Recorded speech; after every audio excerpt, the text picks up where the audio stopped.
Hello everyone, I Kuldeep Sharma welcome you all to today's session of 20 GK question specifically curated from the Hindu newspaper as well as the Indian Express. But before you attempt those, you know the usual trick कि भाई आप पहले daily news analysis देखेंगे और फिर इन questions को attempt करेंगे. Okay, पहला क्वेश्चन देखते हैं. When is world health day observed every year? World health day हम हर साल किस दिन मनाते हैं? तो पहली न्यूज हमने आज यही डिस्कस करा है. आज का दिन अगर आप आज देख रहे हैं, अप्रैल 7 को देख रहे हैं, तो आज ही वर्ल्ड हेल्थ डे है. करेक्ट आंसर फर्स्ट का होगा ऑप्शन बी. नेक्स्ट पे आते हैं, what is the theme of world health day 2025? इस बार का वर्ल्ड हेल्थ डे का थीम क्या है? तो इस बार का थीम है healthy beginnings hopeful futures, maternal and newborn baby health के ऊपर पे इस बार का फोकस रहेगा. सो करेक्ट आंसर क्वेश्चन 2 का होगा ऑप्शन डी. नेक्स्ट पे आते हैं, world health day commemorates the founding of which organisation? World health day हम अप्रैल 7 को क्यों सेलिब्रेट करते हैं? तो ये पहली चीज आज हमने डिस्कस करी थी. It is because it is the date on which the WHO was created. So correct answer third का होगा ऑप्शन सी. नेक्स्ट पे आते हैं, over which water body is the new Pamban bridge constructed? तो Arabian sea, bay of Bengal, Indian ocean या Palk strait? तो Palk strait is the name of the water body जिसके ऊपर पे हमने हमारा नया पम्बन ब्रिज आपका कंस्ट्रक्ट किया है. फोर्थ का करेक्ट आंसर होगा ऑप्शन डी. नेक्स्ट पे आते हैं, what is unique about the new Pamban bridge? What is unique in new Pamban bridge? के लिए यूनिक चीज क्या है? तो it is the first vertical lift sea bridge in India. Fifth का करेक्ट आंसर होगा ऑप्शन बी. नेक्स्ट पे आते हैं, which bridge is known as the world's highest rail bridge located in Jammu and Kashmir? तो बोगीबील ब्रिज, अटल सेतु, चेनाब ब्रिज, तीनों हमने discuss किया. Pamban bridge तो ऑब्वियसली हमने डिस्कस करा है. यहां पे पूछा गया है कि वर्ल्ड का लार्जेस्ट या हाईएस्ट रेल ब्रिज कौन सा है जो जम्मू कश्मीर में लोकेटेड है. आई एम श्योर इजीली आप गेस कर पाओगे. इट इज चेनाब ब्रिज, जो चेनाब के ऊपर बनाया गया है, जो वर्ल्ड का सबसे हाईएस्ट रेल ब्रिज भी है. 6 का correct answer option D.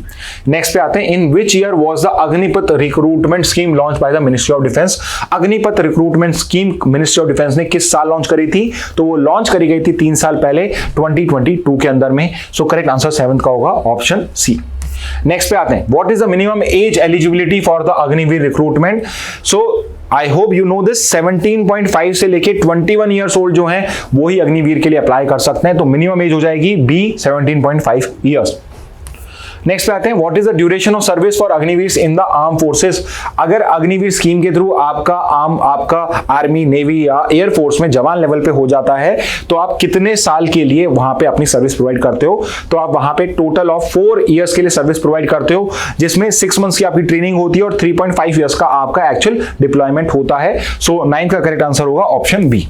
Next पे आते हैं, after completing their 4-year tenure what percentage of Agniveer may be retain for regular service? So आप अग्निवीर की अगर सर्विस आपकी 4 साल की कंप्लीट होती है तो सबको रेगुलर सर्विसेज के अंदर में इंक्लूड नहीं किया जाता, इनकॉर्पोरेट नहीं किया जाता है. Only 25% may be recruited in regular services. So correct answer 10 का हो जाएगा ऑप्शन सी. नेक्स्ट पे आते हैं, which of the following is not classified as a non communicable disease? तो इसको आंसर करने के लिए आपको पता होना चाहिए कि नॉन कम्युनिकेबल डिजीज क्या होती है. तो नॉन कम्युनिकेबल के लिए आपको कम्युनिकेबल पता होनी चाहिए. कम्युनिकेबल डिजीज होती है जो इन्फेक्शियस होती है, जो person to person, animal to animal, object to object spread हो सकती है. तो नॉन कम्युनिकेबल डिजीज जो ऐसे स्प्रेड नहीं हो सकती है. सो हार्ट डिजीज, कैंसर और डायबिटीज, ये तीनों के तीनों नॉन कम्युनिकेबल डिजीज होते हैं. ट्यूबरक्लोसिस इज वन डिजीज जो पर्सन टू पर्सन स्प्रेड हो सकती है. सो नॉट पूछा गया है तो communicable disease is D, tuberculosis. Next पे आते हैं, ऐसे डिक्लेरेशन बाय सुप्रीम कोर्ट जजेस आर सबमिटेड टू? तो वी नो दिस कि सुप्रीम कोर्ट, हाई कोर्ट के जजेस का जो ऐसे डिक्लेरेशन है वो आपका वॉलंटरी होता है, वो कंपलसरी नहीं होता है. और वो जो डिक्लेरेशन होता है वो भी किसको किया जाता है? सुप्रीम कोर्ट का चीफ जस्टिस ऑफ इंडिया को. सो करेक्ट आंसर 12 का होगा ऑप्शन ए.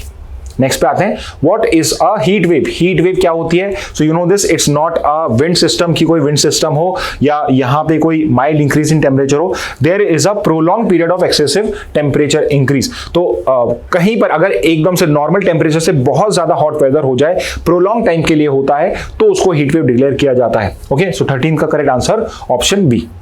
नेक्स्ट पे आते हैं, who defines and monitors heat wave conditions in India? कौन इंडिया के अंदर में हीट वेव्स को डिफाइन करता है और फिर मॉनिटरिंग में भी रिस्पॉन्सिबल है? तो वो है आपका इंडियन मेट्रोलॉजिकल डिपार्टमेंट और IMD. ओके, नेक्स्ट पे आते हैं, हाँ, heat wave is declared when the actual temperature reaches. Heat wave कब डिक्लेयर करी जाती है? सो रिमेंबर, एक हीट वेव डिक्लेयर करी जाती है जब एक्चुअल टेम्परेचर क्रॉस कर जाता है 45 डिग्री सेल्सियस को. अगर 47 डिग्री सेल्सियस क्रॉस कर जाता है तो सीवियर हीट वेव डिक्लेयर होती है. सो 15 का करेक्ट आंसर होगा ऑप्शन डी. नेक्स्ट पे आते हैं, which of the following is not one of the IMD colour code for heat waves. So we know this कि हमने आज डिस्कस भी करा था कि 4 कलर होते हैं आपके विबग्योर के, जो लास्ट 4 कलर्स है ग्रीन, येलो, ऑरेंज, रेड, वो आपके IMD कलर कोड है हीट वेव्स के लिए। Blue is not one such colour जो आपका कलर कोड में आता है, तो 16 का करेक्ट आंसर होगा ऑप्शन डी। नेक्स्ट पे आते हैं, which country is the largest producer of cotton in the world. So very easy, India is the country जो लार्जेस्ट प्रोड्यूसर है, and the credit goes to the usage of BT cotton in India. So correct answer 17 का होगा option B. Next पे आते हैं, which pest is responsible for damaging cotton crops in India bye feeding exclusively on cotton. तो हमने इस बेचारे को डिस्कस भी किया था कि it is pink bollworm PBW, जो आपका सिर्फ कॉटन को फीड करता था, और बिकॉज ऑफ BT कॉटन वो आपका अब आपका उसको डैमेज नहीं कर पा रहा था, इससे यील्ड इंक्रीज हुई थी, बट अब उसकी इम्यूनिटी इंक्रीज हो गई है, तो इस वजह से वो वापस से अब अटैक कर पा रहा है। तो 18 का करेक्ट आंसर होगा option B. Let's look at the penultimate question आज का। The mission for cotton productivity announce in the union budget is plan for what duration. तो ये जो कॉटन प्रोडक्टिविटी को वापस इंक्रीज करने के लिए हमने जो ये स्कीम या पॉलिसी या मिशन लॉन्च करा है, ये कितने साल के लिए है। तो ये पर्टिकुलर इसका जो पीरियड है वो है 5 ईयर्स, तो 5 साल के लिए इसके थ्रू हम कॉटन प्रोडक्टिविटी को इंक्रीज करेंगे। करेक्ट आंसर 19 का होगा option C. Finally last question देख लेते हैं, what does NAFTA stands for. तो यहां पे नाफ्टा डिवीजन हमने डिस्कस किया जो मिनिस्ट्री ऑफ कॉमर्स के अंदर में है।